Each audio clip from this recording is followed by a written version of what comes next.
ඊළඟ කොටස දාගන්න මේ කොටස් වෙලඳ පොළ. කොටස් වෙලඳ පොළ. කොටස් වෙලඳ පොළ ලස්සන පාඩමක් මේ අමතර දැනුමට සෑහෙන්න වටින පාඩමක්. කොටස් වෙලඳ පොළ.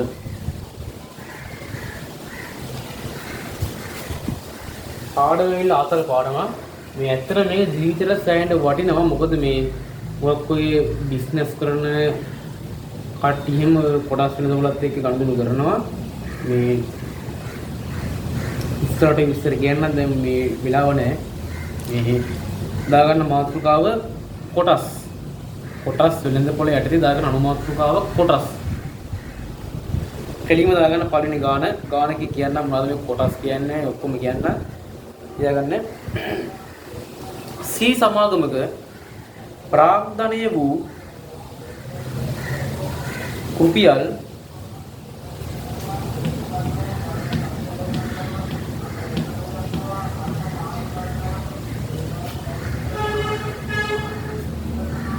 මේක දාගන්න රුපියල් ලක්ෂ 100ක්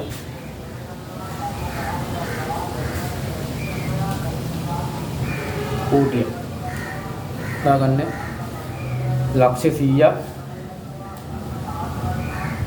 රුපියල් ලක්ෂ 100ක් කොටස් C සමාගමක ප්‍රාග්ධනයේ රුපියල් ලක්ෂ 100ක් කොටසක් රුපියල් 100 බැගින් වන C සමාගමක ප්‍රාග්ධනයේ වූ රුපියල් ලක්ෂ 100ක් නැත්නම් කෝටියක් කොටසක් රුපියල් 100 බැගින් වන කොටස් ලක්ෂයක් කොටස් ලක්ෂයක් මහ ජනයාට නිකුත් කරයි. මහ ජනයාට නිකුත් කරයි. කමල් ඉන් කොටස් 5000ක් මිලදී ගනී. කමල් ඉන් කොටස් 5000ක් මිලදී ගනී. රෝමිලකම් 1 කමල්ට ලැබෙන හිමිකාරත්වය භාගයක් ලෙසද රෝමිලකම් 2 කමල්ට ලැබෙන හිමිකාරීත්වය ප්‍රතිශතයක් ලෙසද රෝමිලකම් 3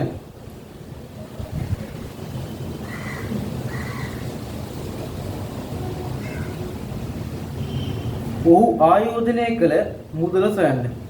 ඔහු ආයෝජනය කළ මුදල සොයන්න. හරි.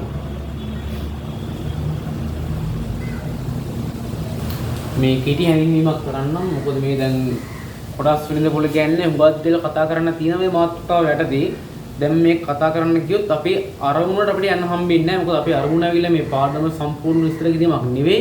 කොහොම හරි පාඩම උඩින් පල්ලෙන් යන ගමක් නැහැ. ලස්සනට අවශ්‍ය පොයින්ට් එක කරගෙන ඉක්මනට හොඳට ගානක් හදා ගන්න පුළුවන් තත්ත්වයටපත් වෙන එක තමයි මගේ ටාගට් එක. මම අරමුණු කරන්නේ. මගේ අරමුණ ඇවිල්ලා. ඒ හින්දා මේ ගාන හුවා පැහැදිලි කරන්නේ නැහැ. ගාන නෙමෙයි මේ පාඩම හුවා පැහැදිලි කරන්නේ නැහැ. මේ ගාන පොඩ්ඩක් පැහැදිලි කරන්නම්. මේ C සමාගමක් තියනවලු. C සමාගමක් තියනවලු.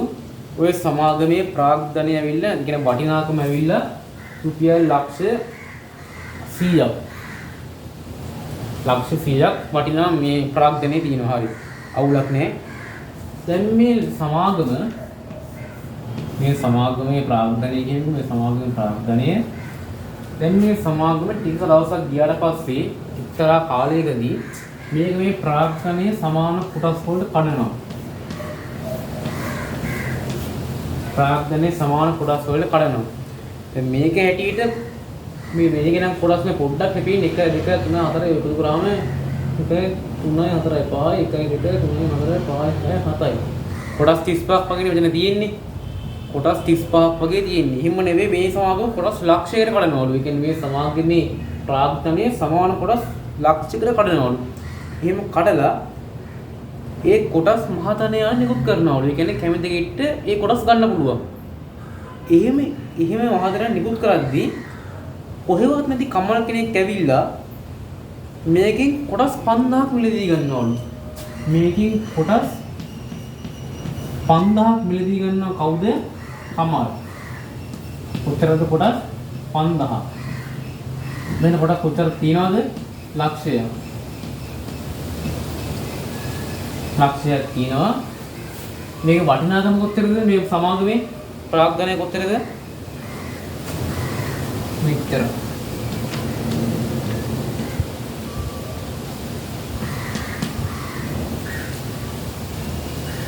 මෙච්චරක් වටිනවා කොටස් මෙච්චර කඩලා තියෙනවා කමල්ලි මේ කොටස් කන්නේ මෙච්චර කොටස් කනක් අරන් තියෙනවා මේ කොටස් 5000ක්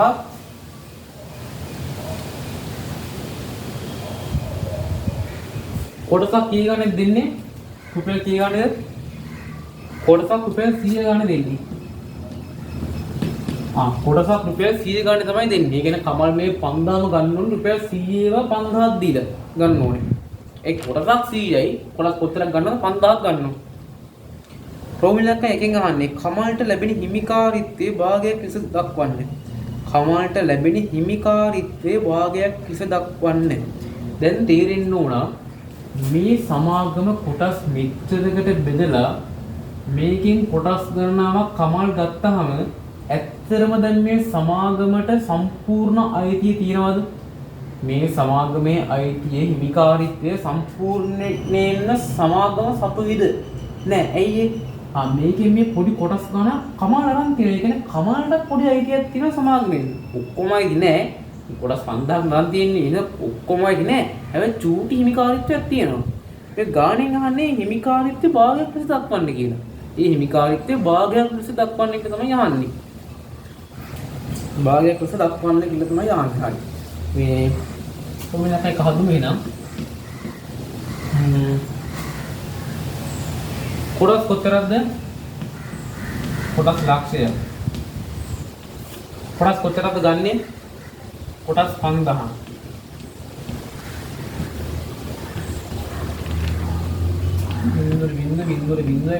බිඳුවයි 5යි මේක 20යි. උත්තරේ උත්තරේ. හිමිකාරීත්වය කොච්චරද? 20න් එකයි. මේ සමාගමෙන් 20න් එකක පංගුවක හිමිකාරීත්වය කමල්ට තියෙනවා. රෝමිලකන් දෙක අපි ගෙවි කොටස් වලින් නේ. හරි. රෝමිලකන් දෙක ඇවිල්ලා කමල්ට ලැබෙන හිමිකාරීත්වය ප්‍රතිශතයක් දක්වන්න. ඒ කියන්නේ මේ මොකක්ද මේ දුකරමාරි නයි මේ 20 එකක් න්යාරි. මේක ප්‍රතිශතයක් දක්වන්න ප්‍රතිශතයක් කරන්න යෝනේ. මේ 100ෙන් ගුණ කරාම බිඳුවට බිඳුවයි 10 බිගෙන් බෙද්දාම 5යි. 100ට 5ක ප්‍රතිශතයක් තමයි හිමිකාරීත්වය තියෙන්නේ. දාන්න.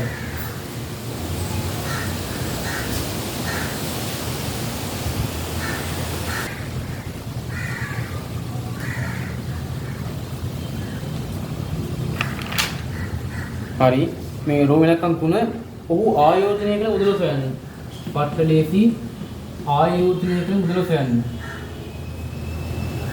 කොටස් කොච්චරද ගණන් තියෙන්නේ? කොටස් 5000. කොටසක් කීය ගණන්ද ගණන් තියෙන්නේ? රුපියල් 100 ගණන්. එහෙනම් ආයෝජනය කළ මුදල විල කොච්චරද? කොටසක් 100 ගණන් ගුණ කරන කොටස් කොච්චරද? 5000.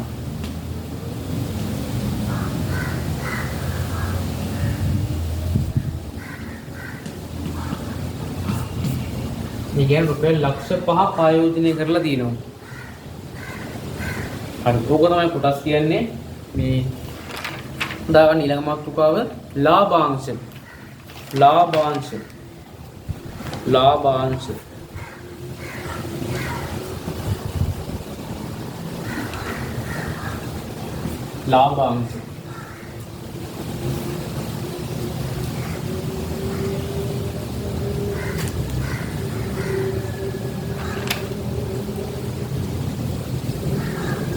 දාගන්න පළවෙනි ගාන අර ගානට නම් සම්බන්ධයි. ඒ යටදී දාගන්න ගාන එම සමාගමෙන්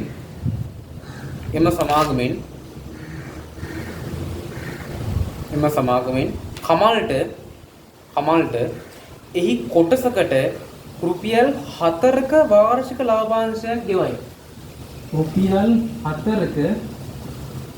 4ක වාර්ෂික ලාභාංශයක් ගෙවයි. රෝමිලකම් 1 ආයෝජනයෙන් ලැබෙන වාර්ෂික ආදායම. රෝමිලකම් 2 ආදායම යෙදූ මුදලේ ප්‍රතිශතයක් ලෙසද දක්වන්න. හරි. ලාභාංශ කියන්නේ මෙහෙම සීන් එකකට මේ දැන් ඇත්තටම දැන් කමල් දැන් කොටස් 5000ක් මෙතනින් ගත්තානේ. මෙහෙම කොටස් ගද්දී සමාගමෙන් අවුරුද්දකට ඒක අවුරුද්දක් වෙන්නත් පුළුවන් කාර්තුවක් වෙන්නත් පුළුවන් ඒක වෙනස් වෙනවා ඒක. මේ අර කොටස් ගන්න ලාභාංශ කියලා පොඩි මුදලක් ගෙවනවා. සමාගමෙන් අපිට ගෙවනවා. සමාගමෙන් අපිට ගෙවනවා. අයියේ කියන සමාගමෙන් කියන වාර්ෂික ලාභය තියෙන්නේ. කියන වසරකට කියන්නේ යාලා වෙන ලාභය තියෙනවනේ. ඒ ලාභයෙන් පොඩි කොටසක් කියන්නේ මේ කොටසකට පොඩි ලාභාංශ ආදායමක් දෙනවා. එයාලගේ ලාභයෙන් මුළු සමාගමේ ලාභයෙන් පොඩි කොටසක් අර කොටස් ගත්ත මිනිස්සුන්ට දෙනවා. උන් ඕකට තමයි ලාභාංශ කියලා කියන්නේ. ලාභාංශ කියන්නේ ඒකටයි අර කොටස් ගත්ත මිනිස්සුන්ට කොටසකට මෙච්චරක් කොටසකට රුපියල් 100ක් 200ක් වගේ පොඩි අර ලාභයෙන් පොඩි කොටසක් දෙනවා. ඒක ඇවිල්ලා ඉතින් අර මිනිස්සුන්ට ආදායමක් වගේ තමයි ලාභාංශ ආදායමක්.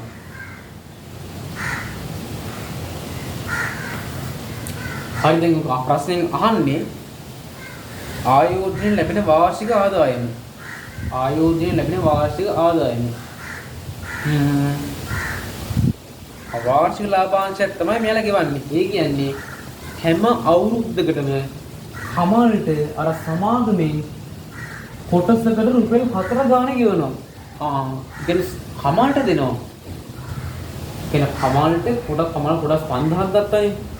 කොටස් 5000ක් ගත්තා. ඒ කියන්නේ මේ රුපියල් 4 ඒවා 5000ක් කමල්ට හම්බ වෙනවා. කොමාරම සීන් එකක් ඒක. මේ අදුමු ගාන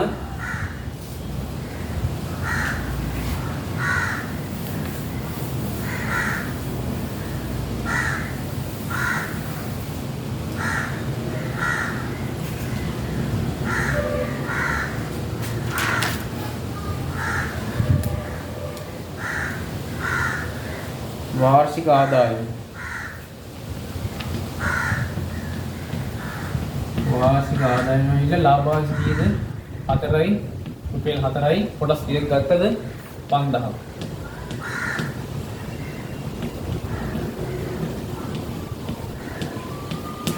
ඒ කියන්නේ කමල්ට හැම අවුරුද්දකටම අර සමාගමෙන් කමල්ට ගෙවන කොතරම්ද රුපියල් 20000ක් ගෙවනවා නෙවෙයි රුපියල් 20000ක් දෙනවා.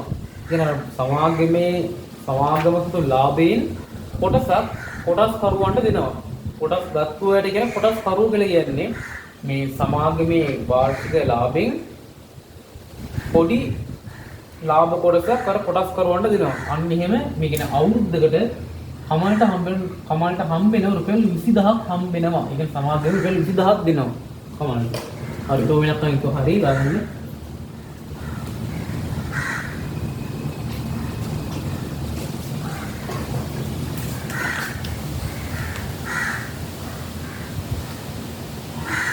ප්‍රෝවිලකන්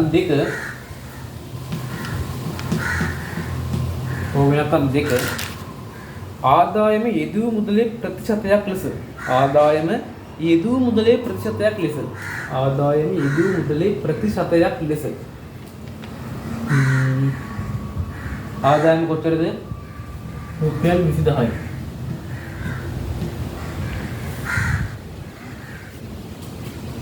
කොච්චර මුදලක් නම් යෙදුවද ආයෝජනය කරාද? අපි කල්මුත් හදුවා කොච්චරක්ද? කොටස් 5000ක් තමයි යා මිලදී ගත්තේ. කොටසක් 100 ගාන රුපියල් 100 ගාන. යා කොටස් ආයෝජනය කරන මුදල කොච්චරද? ලක්ෂ 5යි නේ. රුපියල් ලක්ෂ 5යි. මෙයා රුපියල් ලක්ෂ 5ක් ආයෝජනය කරලා තියෙනවා. රුපියල් ලක්ෂ 5ක් ආයෝජනය කරලා තියෙනවා. ඒ කියන්නේ සල්ලි දීලා කොටස් අරන් තියෙන රුපියල් ලක්ෂ 5ක. හැබැයි දැන් සමාගමෙන් කමලට ගෙවන කොච්චරද අවුරුද්දකට රුපියල් 20000ක් ගෙවනවා. මේක තමයි මේ යහන්නේ මෙයාලා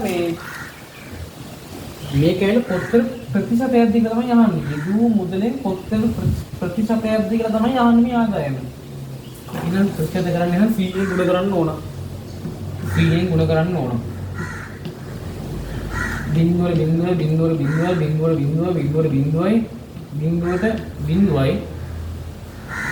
10 දෙක 20යි 10 දෙක 20යි 20 පහෙන් වෙද්දාම 4යි.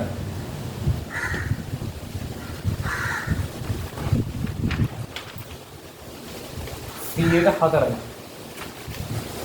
ආදායම යෙදුණු මුදලේ ප්‍රතිශතයක් ලෙස ලියූ විට නිත් 4යි. අදා ගන්න ඊළඟ මාතෘකාව ප්‍රාග්ධන ලාභය. ප්‍රාග්ධන ලාභය. ප්‍රාග්ධන ලාභය. ප්‍රාග්ධන ලාභය.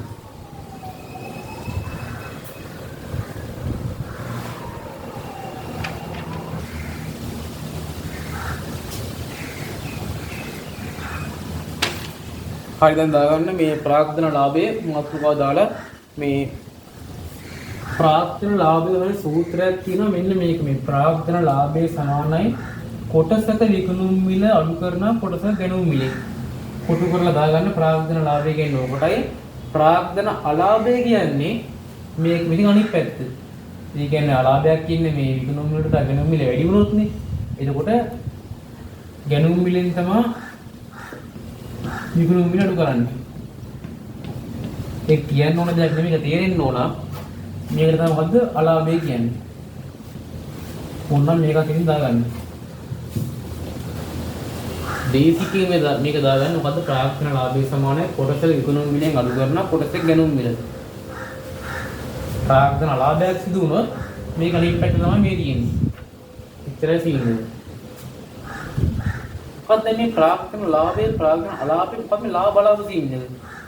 මුකුත්ම නැහැ අර කණිකරන අපි දන්න ලාභ අලාභයමයි මෙතනක් තියෙන්නේ. මේ කොටස් වල මොකක්ද මේ ලාභ අලාභ තියෙන්නේ? අය කියන්න. මේ කොටස් වල ලාභ අලාභ තියෙන්නේ කියලා මෙන්න මෙහෙමයි. දැන් මේ කමල් ගත්ත රුපියල් කමල් කොටසක් ගත්තේ කීයටද? කමල් කොටස් 5000ක් ගත්තා හරි ප්‍රශ්නයක් නැහැ. කමල් මේ කොටසක් කී ගානද මිලදී ගත්තේ? රුපියල් 100 ගානේ. හැබැයි ඔන්නේ එක්තරා කාලයකදී ඒක කියන්න කලින් මේ ගාන ලියා ගන්න. ගාන දාගන්න. ප්‍රාග්ධන ලාභයේ යටදී ගාන දාගන්න. කලකට පසු කමල් එම සමාගමින් මිලදීගත් කොටස් 5000 කොටසක් රුපියල් 150 බැගින් තවත් සමාගමකට විකුණයි. ඔහු ලැබූ ප්‍රාග්ධන ලාභය හෝ අලාභය සොයන්න. ඒක තමයි ගාන. හරි දැන් මම අර නතර කරපු දෙනේ පටන් ගන්න. මේ කාලයක් දෙන්නේ දැන් මේ කාලේ දැන් මේ සමාගමේ කොටසක මිල කොච්චරද? රුපියල් 100යි. කොටසක මිල ඇවිල්ලා රුපියල් 100යි. අන්න එතකොට මේ කාලේ තමයි කමල්ලේ කොටස් මිලදී ගත්තේ. ඒතර කමල් කොටස් මිලදී ගත්තේ කීය ගානේද? රුපියල් 100 ගානේ. ප්‍රශ්නයක් නැහැ.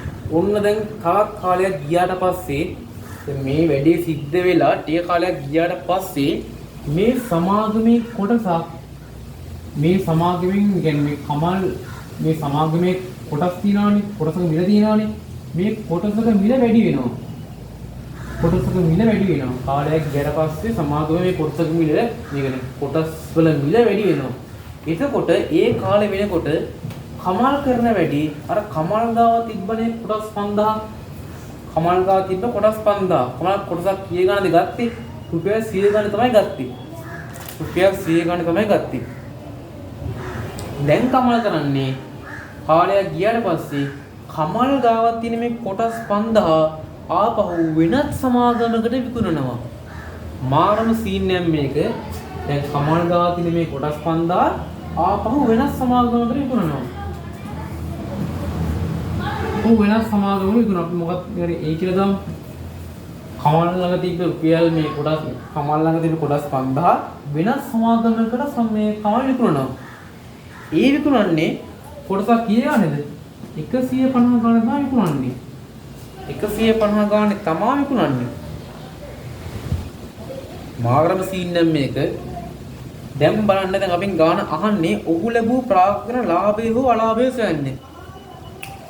මේකයි පොයින්ට් එක දැන් බලාගන්න.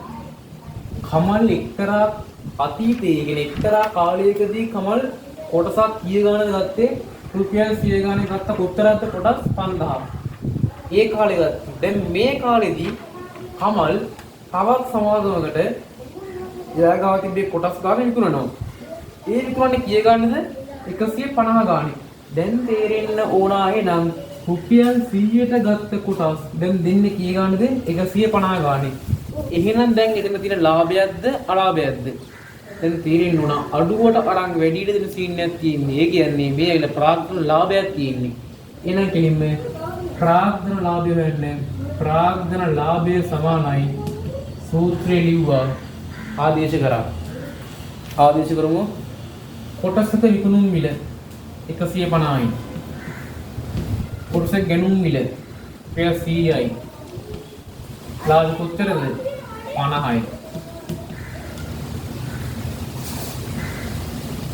මේ මොකද කොටසක ප්‍රාග්ධන ලාභය ඇවිල්ලා රුපියල් 50යි. රුපියල් 50යි. හැබැයි කොටස් කීයක් කමල අරන් තියනවද? කොටස් 5000. එහෙනම් මුළු ප්‍රාග්ධන ලාභය සමානයි එකකට 50යි නම් කොටස් කීයක්ද? 5000යි.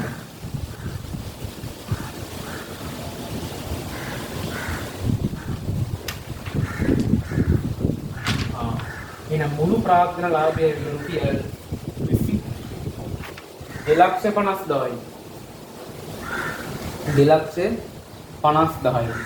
දැන් තේරුණාද කමල් පැත්තක ඉඳන් කරපු වැඩි? සමාගමේ සීන් එක වෙනම යද්දී කමල් පැත්තක ඉඳන් මේක බලන් ඉඳලා ෂේප් එකේ එකට ජොයින් වෙලා ෂේප් එකේ තමන්ගේ වැඩ කටයුතු කරගෙන ෂේප් එකේ වෙන එක්කෙනෙක්ට ඒක පංගාත්තු කරලා අයින් වෙලා යනවා. තේරෙනවද? නිකන් කමල් මෙතන ඉඳන් වැඩේට බැහැලා ආයෙ මුකුත් නොවුනාසේ අයින් වෙලා යනවා. හැබැයි ඒ අයින් වෙච්ච ටි කියන්නේ ඒ අයින් වුණා කියන්නේ දැන් පිටිපු තත්ත්වෙම ඉන්නේ. මෙතන හිටපු කමල් එක්තරා කාණයකට ඇවිල්ලා ආපහු ඒතනින් ගිහිල්ලා මෙතනට ආවා. දැන් එකම මට්ටමට ආවට කමල්ට රුපියල් 25,000 තමයි ලක්ෂ 2,50,000. එකම මට්ටමේ හිටියට දැන් මෙතන ඉන්න කමල් දැන් ඉන්නේ රුපියල් 2,50,000 අතේ තියාගෙන. තේරුණාද? පැත්තක ඉඳන් බලන් ඉඳලා ෂේප් එකේ එක රින්ගල වැඩ කටයුතු කරගෙන ෂේප් එක අයින් වෙලා ගියා. අයින් වෙලා ගියේ නිකන් නෙවෙයි 2,50,000 අතේ ගියා. අතේ තියාගෙන තමයි අයින් වුනේ. ඔන්න ඔක තමයි ප්‍රාග්ධන ලාභය කියන්නේ. කොටස් වේද පොළ කියන ඔය වගේ සීන් එකක්. හැබැයි පොතට මතක තියාගන්න මේකෙම අනිත් පැත්ත වෙන්නත් පුළුවන්. අනිත් පැත්ත වෙනවා කියන්නේ මොකද්ද? මේ ප්‍රාග්ධන ලාභයක් ලැබුමින්ද කමල් සතුටේ. හැබැයි අලාභයක් සිද්ධ වුණා නම් කමල්ට මොනවා වෙයිද දන්නේ නැහැ. ඒක කියන්නේ මේක ඇවිල්ලා 50-50 ප්‍රාග්ධන ලාභයක් ලබන්නත් පුළුවන්, අලාභයක් ලබන්නත් පුළුවන්. දෙකටම රිඩිලා තමයි බහින්න ඕනේ. කොටස් පිළිඳ පොළ කියන්නේ නිකන් සීන් එකක්. දැන් පොඩි හරි දාලා අයිඩියා එකක් අවබෝධයක් ඉන්නේ නැති මේ තවත් ඉස්තර කරන්න බෑ. වෙලාව යනවා වැඩි. මේ කොච්චර තියෙන්නේ කොටස් පිළිඳ පොළ ගැන දැන් ගිහිල්ලා කෙලින්ම සම්පූර්ණ ගණන් හදන්න පුළුවන්. සම්පූර්ණ දැනුම තියෙනවා. දැන් ගණන් ප්‍රැක්ටිස් කරලා තියරි ඔක්කොම දැන් මගෙන් වෙන්න ඕන යුතුකම් මම කරා. දැන් ගිහිල්ලා පේපර්ස් කරලා ප්‍රැක්ටිස් වෙන්න ඉච්චරයි. හරි.